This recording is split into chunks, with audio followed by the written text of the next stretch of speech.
Here in Minnesota, we still like to think of ourselves as a place where, in Garrison Keillor's words, all the women are strong and all the men are handsome and all the kids are well above average. But for some, Minnesota's best years seem like they're in the rearview mirror. In tonight's Minnesota Untold, Tom Lydon is looking back at a period some call the Minnesota Miracle. Yeah, Kelsey, Randy, think of this like digging up an old time capsule 50 years later. A golden age in the early 1970s when it really looked like Minnesota had something to teach the rest of the country. A lesson that lifted us up, even as it may have held us back.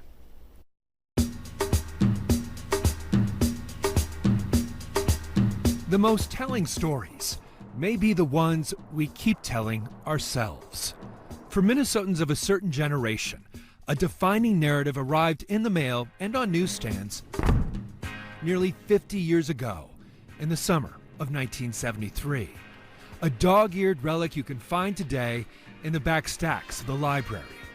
A now infamous Time magazine cover with a fair-haired Governor Wendell Anderson holding up a pipe with pride. The good life in Minnesota. It certainly rocked the boat. Our love is like a ship on the ocean. We've been sailing with a cargo full of love and devotion. What was the reaction to it? Oh, it was a fantastic reaction. I mean, I think the feeling was that somebody has finally discovered us. Chuck Ruhr was an advertising executive living in White Bear Lake back then when he was profiled for the piece. Today, he's snowbirds in Scottsdale. There's an attitude, too, that we've got a nice little thing, and let's keep it that way. That's right. That's exactly right. That's exactly how I felt at that time, and I think many people did. Ruhr had done some ad work for Governor Anderson's 71 campaign. Windy, as he was known back then, had won, promising to cut property tax and dramatically increase support for K-12 education.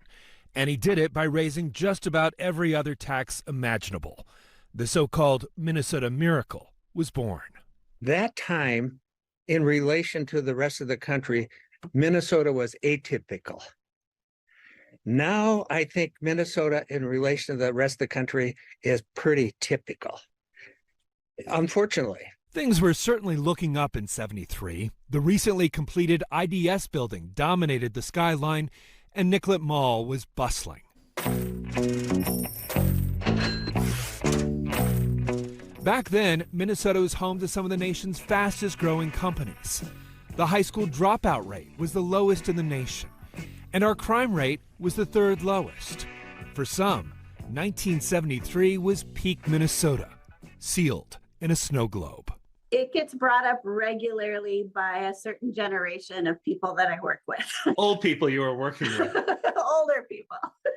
What's the context? Is it those were the days? No, I think it was those were the days, and also we're slipping. State demographer Susan Brower was just a toddler in '73, but is keenly aware of how much Minnesota's changed. In 1973, Minnesota's population of nearly 4 million was 98% white. People of color were only 2%. But beginning in the 70s, our demographics began to change, with a wave of Hmong and Vietnamese refugees, followed by immigrants from Mexico and Latin America in the 90s, and East Africans in the 2000s. But it's actually their children and grandchildren with higher birth rates who are driving the demographics. Today, 24% of Minnesotans are people of color. And by 2050, the Twin Cities won't have a racial majority, a true melting pot. And with baby boomers leaving the job market, it's those young people of color who will become Minnesota's economic engine of the future, if we can keep them. We had it all in 1970, let's say, or at least it looked as if we did. And as we continued to become more diverse, our diverse populations really didn't share in that good fortune of educational attainment and access to the same kind of income and skills that the rest of us have experienced for generations. Do you think that's because there's structural racism just built into different aspects of Minnesota culture? I will absolutely say yes, I believe that to be the case. In fact, Minnesota has some of the largest racial disparities in the nation. The median income for whites is $80,000, 33,000 more than African Americans. Only 7% of whites live below poverty. For people of color, it's 1 out of 5. For home ownership, we have the largest racial gap in the nation. 77% of whites own their own home. For people of color, it drops to 44%, the lowest rate in the nation. And high school graduation rates. On average, 88% of white students graduate in 4 years, but students of color lag far behind. And for Minnesota African Americans, once again, the lowest rate in the nation. None of these inequalities happened overnight. For some, they are baked in.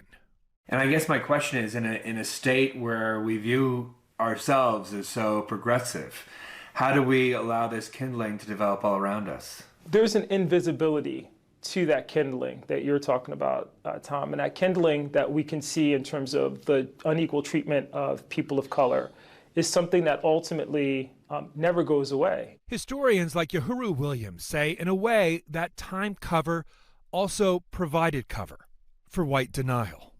We think back to the 1970s and the cover of Time magazine with Governor Anderson with the pike on the cover talking about the good life in Minnesota.